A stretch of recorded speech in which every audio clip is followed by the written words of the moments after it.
Muy buenas noches a cada uno de mis hermanos. Gracias por este honor, por este privilegio de poder estar con ustedes. Gracias también por sus palabras de ánimo. Son momentos difíciles para mí y para mi familia, pero nunca hay que soltarse de la mano de Dios, y cuanto más débiles somos, más fuerte Cristo se hace en cada uno de nosotros. El tema, el tema que nos va a ocupar en esta oportunidad es muy interesante. Voy a compartir pantalla para que vamos a desarrollarlo más fácil, más ágilmente con la diapositiva. Y vamos a estar presentando una serie de lecciones este jueves, el viernes, el domingo y el próximo lunes, donde vamos a estar desarrollando este tema tan interesante que es la muerte y el Hades. Confieso, reconozco que no lo sé todo, estoy aprendiendo como ustedes, quiero compartir mi convicción y también le pido, por favor, tenga paciencia.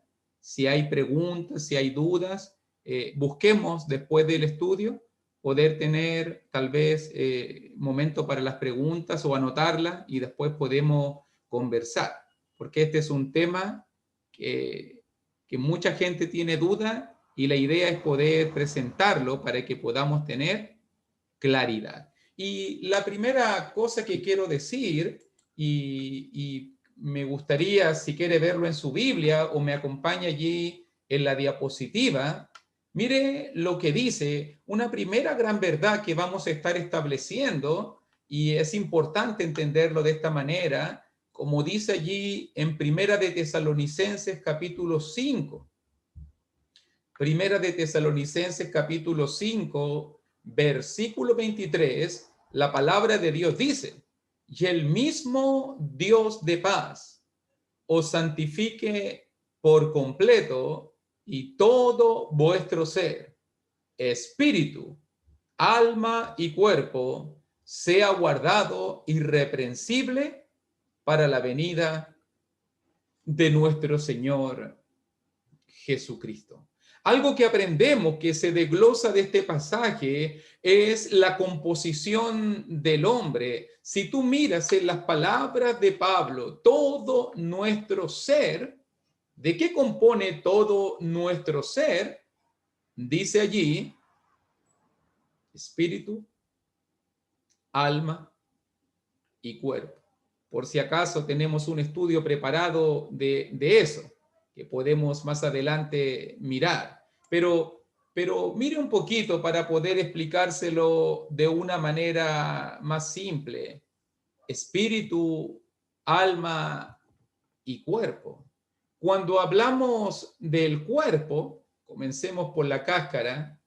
Cuando hablamos del cuerpo, entiéndase el ser exterior, el ser material, la carne, la sangre, los huesos, los órganos, todo lo que tenga que ver con el ser material exterior es el cuerpo, es el cuerpo. Pero también somos ser interior. ¿Y cuál es el ser interior? El espíritu. Eso que nos hace únicos e irrepetibles. Allí donde están las emociones, allí donde está la mente, allí donde está la conciencia. Allí ese es el ser interior. Y también por si acaso, se usó en Génesis capítulo 2, versículo 7, lo explicó un poquito mejor Pablo en Primera de Corintios capítulo 15, verso 45, también está el alma. ¿Y qué es el alma? Entendiéndose en esta tricotomía, el alma se refiere a la vida material, la chispa de vida, la unión del cuerpo con el espíritu, el producto, el resultado es el alma. A veces se incluye a toda la vida, pero normalmente tiene que ver con la vida material, la chispa de vida. Cuando Dios tomó el polvo de la tierra, en ese momento formó a Adán, el ser exterior. En ese momento sopló el ser interior, y después lo que fue resultante, y fue Adán, dice allí, un alma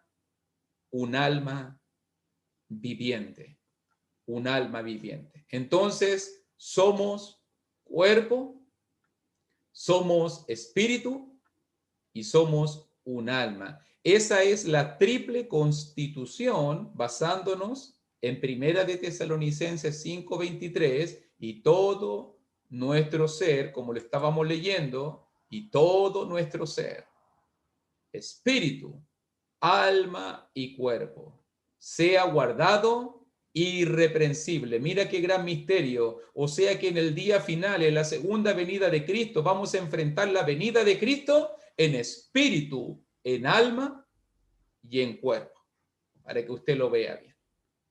¿Ok? Para poder poner en claro este primer puntito. Ahora, segunda cosa, y mire por favor aquí en Eclesiastés capítulo 12, pasaje tan conocido también que citamos, ya entendiendo que somos cuerpo, alma y espíritu. También note cómo lo dice el escritor de Eclesiastés, y allí en Eclesiastés capítulo 12, versículo 7 dice, y el polvo. ¿Y qué se refiere cuando habla del polvo? El polvo se refiere al ser exterior, al cuerpo físico. Y el polvo vuelve a la tierra, como era. Pero note que dice aquí, y el espíritu. Y cuando miramos la palabra espíritu en el libro de Eclesiastés, es la palabra ruaj. Y el ruaj normalmente se entiende en el Antiguo Testamento, el ruaj de Dios, el soplo de Dios, es el alma, es la chispa de vida, es la vida resultante. Entonces dice allí, entendiéndolo bien, el cuerpo vuelve al polvo y el alma vuelve a Dios. El alma vuelve a Dios. Entonces, la pregunta que vamos a estar respondiendo hoy día, entonces, ¿qué sucede al ser interior? Si el cuerpo vuelve al polvo en el momento de la muerte, y si el ruaj, el alma, vuelve a Dios que lo dio, ¿dónde va el espíritu? ¿Dónde va tu ser interior? ¿Dónde va el ser interior cuando morimos? Recuerde que somos tres. Ya sabemos, el cuerpo vuelve al polvo, el alma, el ruaj, vuelve a Dios, pero el espíritu, tu ser interior, ¿dónde va? Esa es la pregunta que nos va a estar ocupando, es la pregunta que nos va a estar ocupando en estas sucesivas lecciones. Entonces vamos a estar mirando, y un pasaje que nos va a ayudar mucho, que lo vamos a usar como base para esta lección, se encuentra en Lucas capítulo 16, así que te invito por favor, si puedes buscar conmigo, Lucas capítulo 16, versículo 19 al 31.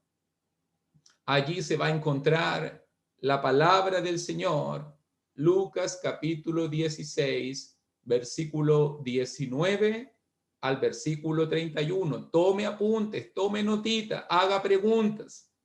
Va a llegar un momento donde vamos a responderla. Lo primero que yo voy a decirte cuando leemos este pasaje, inmediatamente la mayoría de nosotros, la mayoría de las Biblias, va a decir arriba la parábola del rico y Lázaro, ¿cierto? En la mayoría de la Biblia va a aparecer así. Pero la primera pregunta que deberíamos hacernos al leer este pasaje es Lucas capítulo 16, verso 19 al 31, una parábola. Recuerde que cuando hablamos de una parábola es un dicho terrenal, es una historia terrenal, pero que tiene un sentido espiritual.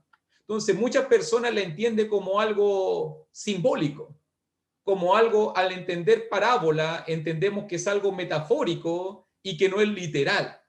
Por eso es importante definir qué clase de literatura es la que encontramos acá. Pero déjame llamarte la atención con ciertas cosas. ¿Es parábola o no es parábola? Número uno, para que usted lo entienda bien. Número uno, no hay nada en el pasaje. Normalmente cuando Jesús usa parábolas, normalmente Jesús dice, el reino de los cielos es semejante a, es como, y aquí en ninguna parte del pasaje vemos que hay un comparativo, no hay ningún comparativo para poder mostrarnos la imagen de metáfora o de simbolismo. Número uno, gramaticalmente hablando, no hay ninguna imagen de comparación. Número dos, nunca Jesús, cuando usó parábolas, habló de personas con nombre. Si tú te fijas muy bien aquí, se va a hablar de un hombre, de un mendigo llamado Lázaro. Entonces, no es lo habitual. Jesús nunca, cuando usa parábolas, da nombres propios. Aquí nombra a una persona real. Aquí da el nombre de una persona. Va a aparecer Lázaro. También se va a hablar, obviamente, de Abraham. Obviamente, también va a aparecer el rico, aunque no sale mencionado por nombre. Pero si tú te fijas muy bien, no cabe en la categoría de parábola porque se habla de personajes, de personas reales, se dan sus nombres. Se dan sus nombres. Para que usted entienda muy bien que aunque nuestras Biblias pueden decir el subtítulo parábola del rico y Lázaro, no es la parábola del rico y Lázaro, sino es la enseñanza que Jesús dio del rico y Lázaro, porque es algo que realmente Jesús nos contó. ¿Y quién es el único que nos puede contar esto? El único que tiene poder absoluto sobre la vida y sobre la muerte. Entonces vamos a leer este pasaje y mire por favor allí, comenzando en versículo 19, dice la escritura. Había un hombre rico que se vestía de púrpura y de lino fino y hacía cada día banquete con esplendidez. Había también un mendigo llamado Lázaro, que estaba echado a la puerta de aquel lleno de llagas, y ansiaba saciarse de las migajas que caían de la mesa del rico, y aún los perros venían y le lamían las llagas.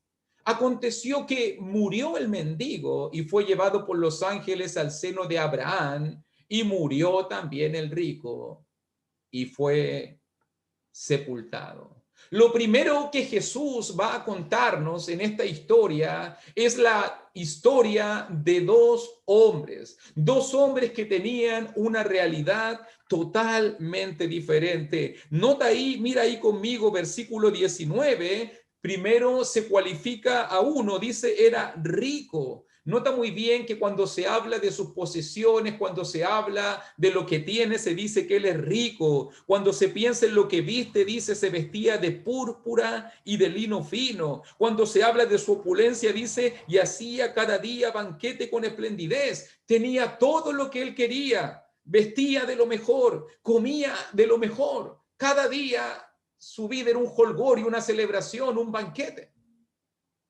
Mira la historia de este hombre. Un hombre que pensaba que no lo necesitaba nada, un hombre que pensaba que lo tenía todo, un hombre que pensaba que era autosuficiente, independiente. Cuando miro la historia del rico, digo, ¿podrá alguien estar mejor? tenía todo lo que quería.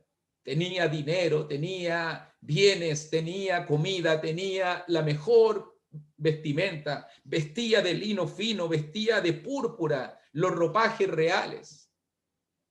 Un hombre que según la visión del mundo no necesitaba nada. Por otro lado, versículo 20, nota muy bien el contraste. También había un mendigo llamado Lázaro. Ya inmediatamente vemos el contraste. Uno era rico, este era mendigo. Uno tenía de todo, este estaba echado a la puerta de aquel. No tenía ni dónde dormir, no tenía ni dónde vivir. Enfermo, lleno de llagas, carente, ansiaba saciarse de las migajas que caían de la mesa del rico. Y aún los perros venían y le lamían las llagas. Un hombre, cuando habla aquí de mendigo, no está hablando de uno que es pobre o que está carente de las necesidades básicas de la vida, sino está hablando de uno que no tiene nada, uno que está en la completa indefección, uno que no tiene para vivir, uno que no tiene dónde morar, uno que no tiene qué comer, uno que no tiene salud, uno que está allí completamente indefenso, completamente desposeído. Cuando pienso en el mendigo, cuando pienso en Lázaro, me pregunto, ¿podremos estar peor? ¿Realmente podremos estar peor que este hombre? Pero nótalo muy bien, estos hombres, estos dos hombres, con dos realidades tan diferentes, tan desiguales. Uno lo tenía todo, uno no tenía nada, pero ambos enfrentaron la misma cita inevitable. Te lo digo de otra manera, por muy rico que tú seas, por muy rico que fue el hombre, no pudo evitar la hora de la muerte. El pobre, por muy carente que fuera, no pudo evitar la hora de la muerte. Todos nosotros tenemos esa cita inevitable. Versículo 22. Aconteció que murió el mendigo y fue llevado por los ángeles al seno de Abraham. Y murió también el rico y fue sepultado. Ambos murieron. Te lo digo de otra manera. Si Cristo no viene antes, todos los que hemos nacido, todos los que hemos vivido, vamos a tener que enfrentar la misma cita. Es interesante. Todos vamos a morir si es que Cristo no viene antes, si es que el Señor no viene a buscarnos antes. Así que todos tenemos ya la hora reservada en esta cita inevitable. Ni por muy rico que seas, ni por muy pobre que seas. Entonces, esto me invita a hacerme una pregunta. No sé si tú te has hecho esta pregunta. Cuando miro la historia tan desigual, cuando miro esta historia del rico y Lázaro, me pregunto, ¿qué es la muerte? ¿Qué es la muerte realmente? Muchos hablan por ahí que la muerte es dejar de existir, que la muerte es el término de algo. Pero bíblicamente, hermanito, bíblicamente, ¿qué es la muerte? ¿Es dejar de existir? ¿Es no vivir más? ¿Es desaparecer? Como mucha gente hoy día lo explica. Y vamos a mirar bíblicamente qué es la muerte. Y para entenderlo, mire este concepto, y esto es importante que se entienda. Usted sabía que la Biblia, cuando habla la Biblia, habla de que existen tres tipos de muerte. La Biblia claramente habla que existen tres tipos de muerte. Y algo que nos debe quedar muy en claro en la Biblia La palabra muerte, la muerte, siempre significa, siempre es una separación.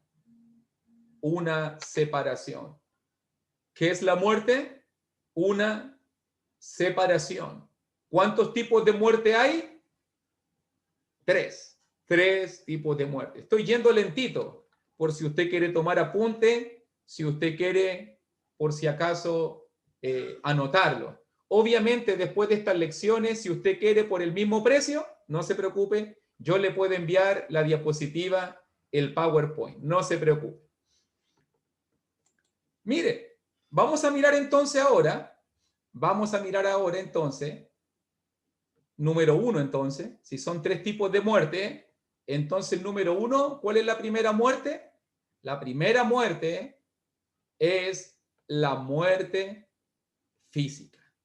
Y pasaje base para eso está allí también, si tú quieres buscarlo para marcarlo, se encuentra en Santiago, capítulo 2, estamos bajo la pregunta, ¿qué es la muerte? ¿Cuántos tipos de muerte hay? Número uno, la muerte física. Y dice allí en Santiago 2:26, porque como el cuerpo sin espíritu está muerto, así también la fe sin obras está muerta. ¿Te das cuenta? Separación. Santiago dice, un cuerpo separado sin espíritu está muerto. Entonces la muerte física, la separación del cuerpo con el espíritu. Cuando uno va a un funeral, a un velorio, lo único que hay allí en el cajón, en el féretro, es un cuerpo inerte, un cuerpo sin espíritu. El espíritu ha ido a otro lugar, el cuerpo quedó ahí. Para que entendamos, hay muerte física. Pero número dos, también nos muestra la palabra, número dos, segundo tipo de muerte, también la palabra nos muestra la muerte espiritual. La muerte espiritual. ¿Qué es la muerte espiritual? Número dos, la muerte espiritual es la separación del espíritu con Dios. Ahora, note, separación del espíritu con Dios por causa del pecado. Por ejemplo, Efesios capítulo 2, versículo 1, nótalo ahí, y él, hablando del Señor, de Dios, y él os dio vida a vosotros cuando estabais muertos en delitos y pecados. También dice en Efesios 2:5, aun estando nosotros muertos en pecados, nos dio vida juntamente con Cristo, por gracia soy salvo. El pecado nos mata, lo dice Romanos capítulo 6, verso 23. El pecado nos mata.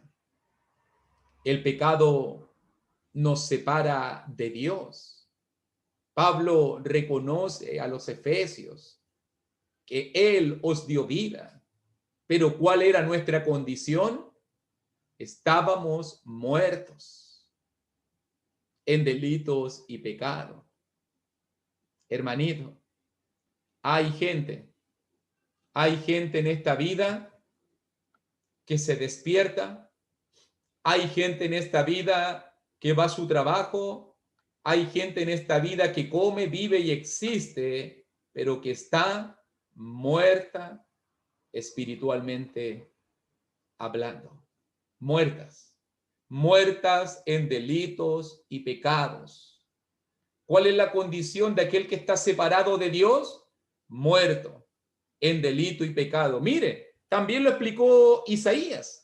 Bajo el mismo punto, ¿te acuerdas también que Isaías capítulo 59, hablando de la misma idea, la muerte espiritual, Isaías 59, 1 y 2 dice, he aquí que no se ha cortado la mano de Jehová para salvar, ni se ha agravado su oído para oír. Dios te está diciendo, mi mano es amplia, mi mano no se ha cortado, no he quedado corto para salvarte, yo quiero salvarte.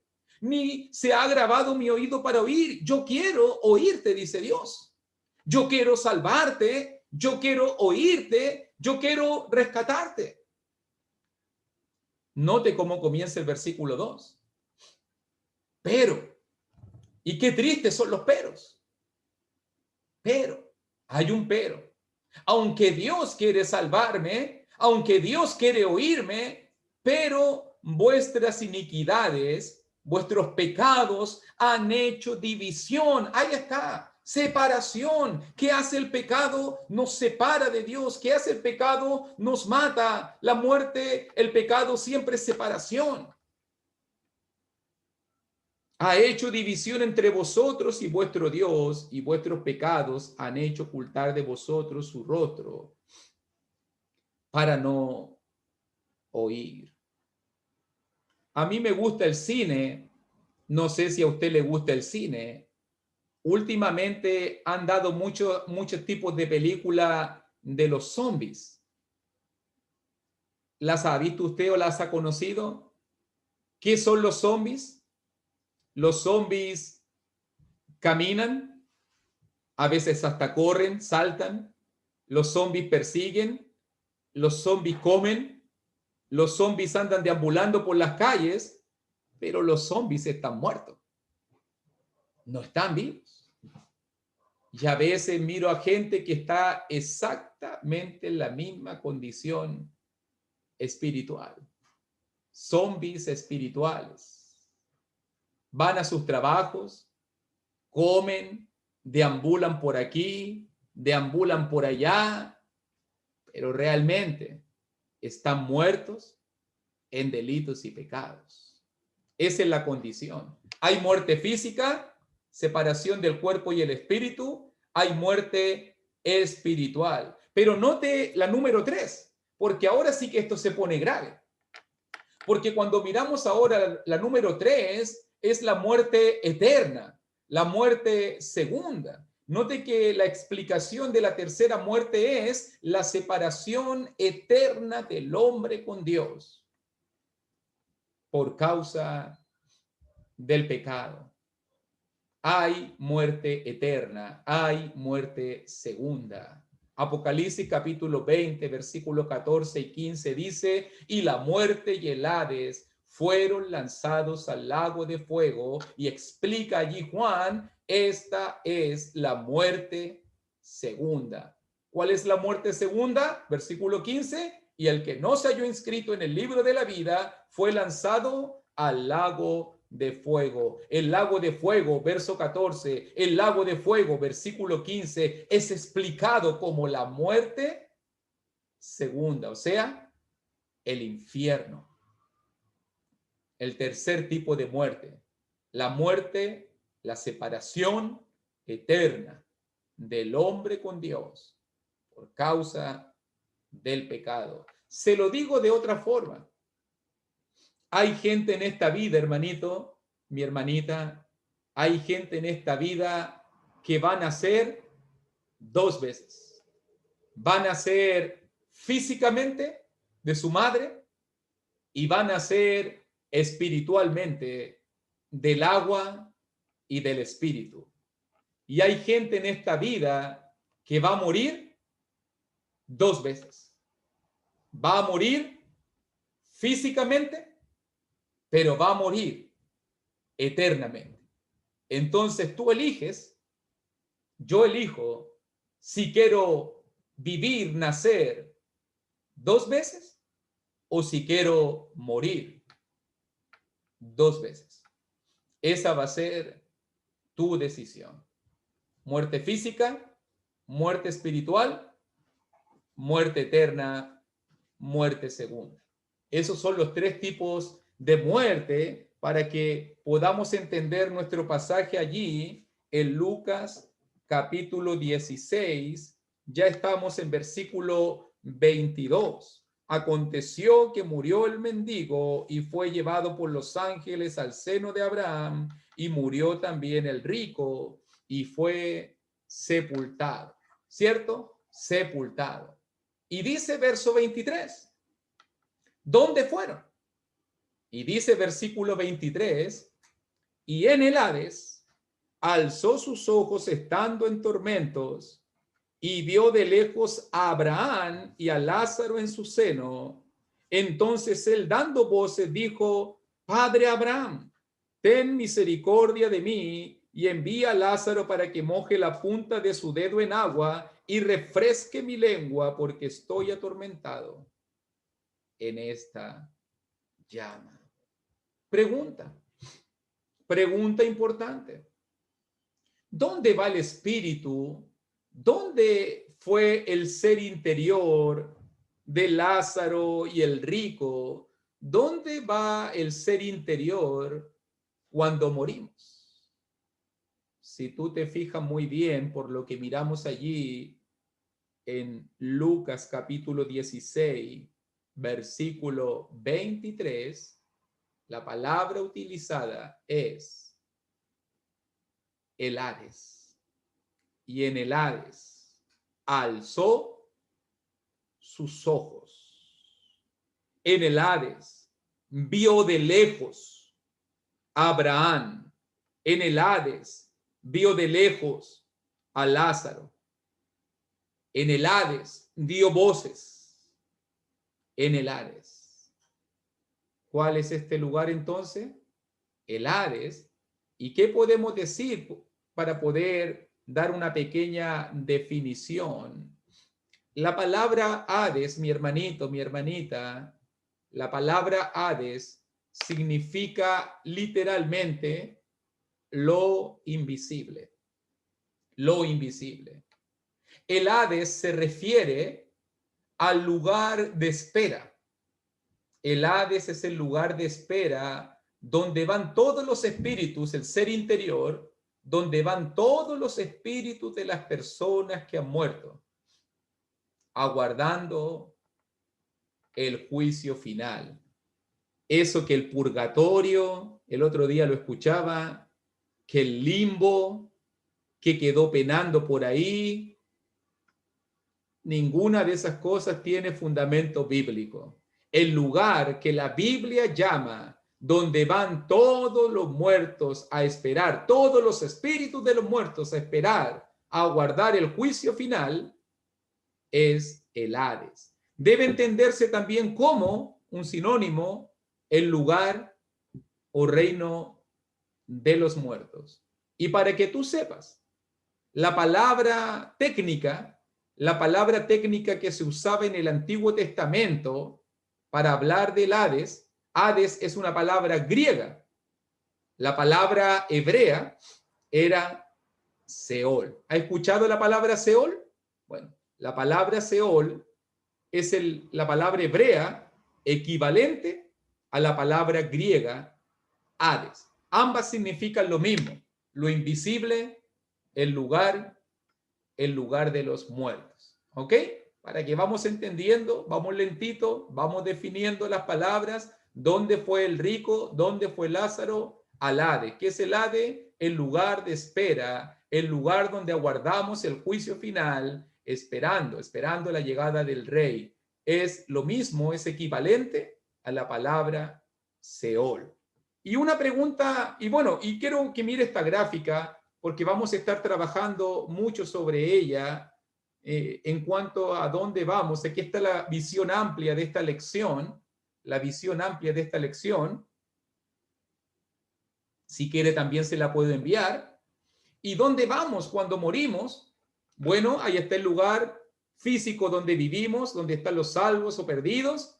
Después de eso, el lugar, las tres esferas donde nos movimos, el lugar de espera, el Seol o el Hades, el lugar de los muertos, y después de eso viene el día del juicio, y donde va a estar el cielo, la vida eterna, o el infierno, la condenación eterna. Se lo muestro solamente para que vaya teniendo una imagen de lo que estamos desarrollando.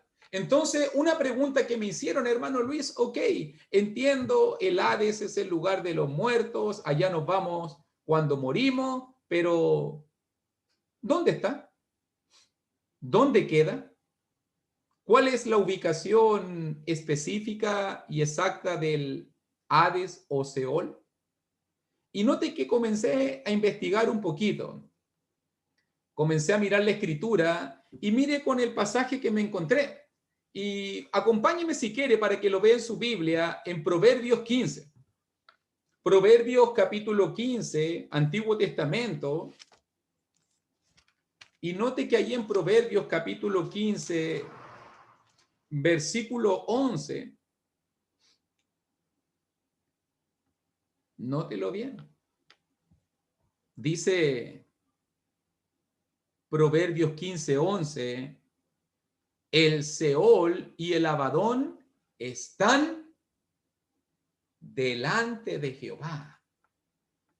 Cuánto más los corazones de los hombres. El Seol está en presencia de Dios, en la presencia del Señor. El Hades está delante del Señor. Y por eso Pablo pudo haber dicho que él quería partir y estar con Cristo, que es muchísimo mejor. Filipenses capítulo 1, 21 al 23. Por eso Pablo podía decir, como en 2 de Corintios capítulo 5, que él quería estar ausente del cuerpo, pero presente al Señor. ¿Cuál es la ubicación exacta del Hades, del Seol? El Hades, el Seol, se encuentra delante de la presencia del Señor. Es lo que vamos a estar mirando también más adelante en el libro de Apocalipsis. Pero marqué allí con algunas palabritas en amarillo, consuelo y tormento, para mostrarte algo más. Porque estuve investigando y note muy bien, mi hermanito, que hay varios pasajes. Mire, por ejemplo ahí. Uy, voy a ponerme de nuevo para atrás. Exacto, ahí sí. Y note muy bien cómo la palabra lo presenta. Jehová mata. Jehová mata. Y él da vida. Él hace descender al Seol y hace subir. Siempre cuando veo en el Antiguo Testamento, en Job, en Proverbios, en el libro de Salmo, siempre el Seol es una experiencia que viene después de esta vida. Jehová mata y él da vida, él hace descender. ¿Te fijas que viene después de la muerte? Viene el Seol. Viene el Seol. También en el Salmo 6.5 también dice, porque en la muerte no hay memoria de ti, en el Seol, ¿quién te alabará? Y nótalo bien ahora, también después de la muerte viene el Seol, para que usted vaya entendiendo que también la Biblia, así como habla del Hades en el Nuevo Testamento, en el Antiguo Testamento habla del Seol. Y ambas palabras, Hades y Seol, se refieren a la experiencia que viene después de la muerte. Después de que pasamos de este mundo al otro. Por si acaso, si le quedó alguna duda por lo que vimos nosotros en Proverbios capítulo 15, versículo 11, si le quedó alguna duda, ve que aparece la palabra Seol ahí, y también aparece la palabra Abadón, y hay personas que me preguntan, hermano Luis, ¿qué es el Abadón? Incluso esta palabra va a aparecer en el Nuevo Testamento. Y note que me di el trabajo de buscar por todo el Antiguo Testamento, y solo en 3 oportunidades, solo 3 veces aparecen juntos, en toda la Biblia, la palabra Seol y Abadón aparecen juntos. A veces aparece solo Seol o aparece solo Abadón, pero solo 3 veces aparece Seol y Abadón juntos. Y cuando aparecen juntos, lo noté, es porque se marca una diferencia en el reino de los muertos. O sea, cuando se habla de Seol y Abadón, el Seol se refiere al lugar de los muertos o el consuelo, y Abadón, que literalmente significa Abadón en hebreo, significa destrucción o tormento. Hablando también que en el tiempo antiguo testamentario la gente tenía ya una visión de que había un lugar de consuelo, la gente tenía la visión de que había un lugar de tormento. Incluso en el libro de Apocalipsis, por si acaso, si usted después lo quiere ver para su estudio personal, en el libro de Apocalipsis capítulo 9, versículo 11, también se habla del ángel del abismo y dice, y tienen por rey sobre ellos al ángel del abismo, cuyo nombre es, en hebreo es Abadón y en griego Apolión. Y allí también se está hablando de la destrucción o el destructor, para que usted lo entienda. ¿Ok? Vamos recopilando entonces y mire los pasajes para que los veamos solo, para que usted los anote allí en el libro de Job, ¿cierto? Vamos a encontrar la primera referencia en el capítulo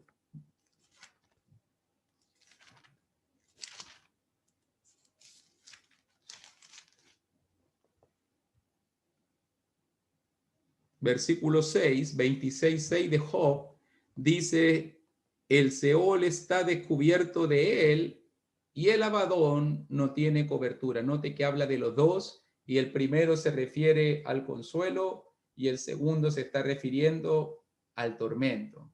O también en Proverbios 15:11, donde leímos ya anteriormente, el Seol y el Abadón están delante de Jehová. Note que los habla de manera separada. El Seol un lugar, el Abadón otro lugar, el consuelo y el tormento están delante de Jehová, este lugar transitorio de espera, de reposo, aguardando el juicio de Dios.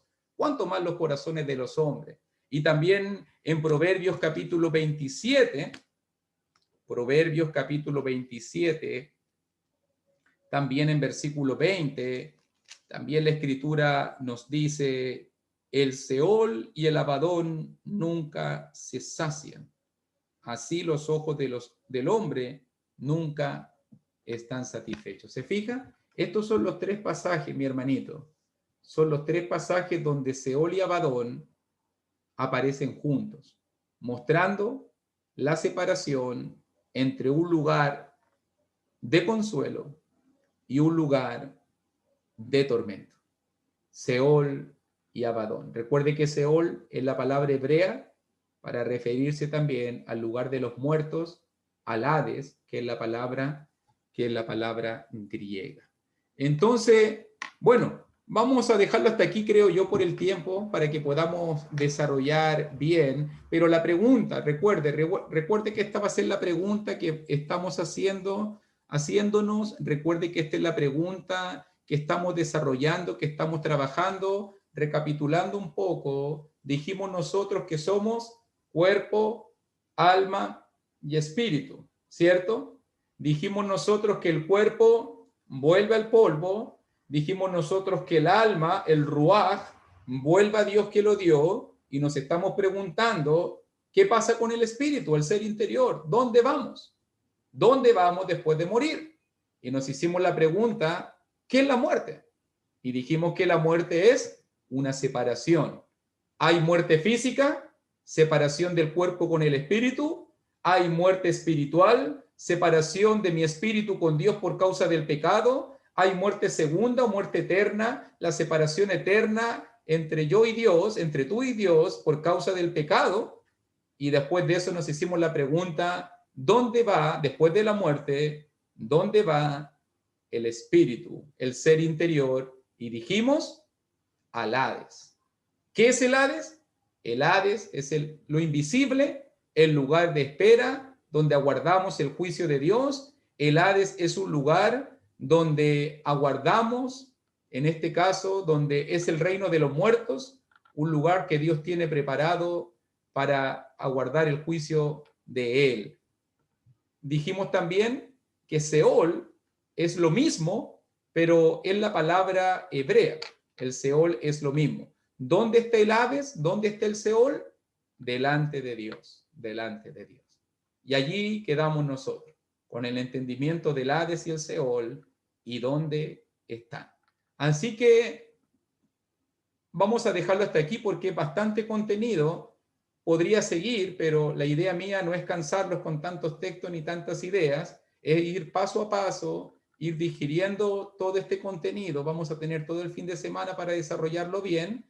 Hasta el momento hemos sacado ideas en limpio y mañana, si Dios lo permite, si el Señor nos da vida y fuerza, mañana vamos a seguir trabajando con el pasaje de Lucas capítulo 16, porque hay más preguntas ahí en Lucas 16 que vamos a estar respondiendo.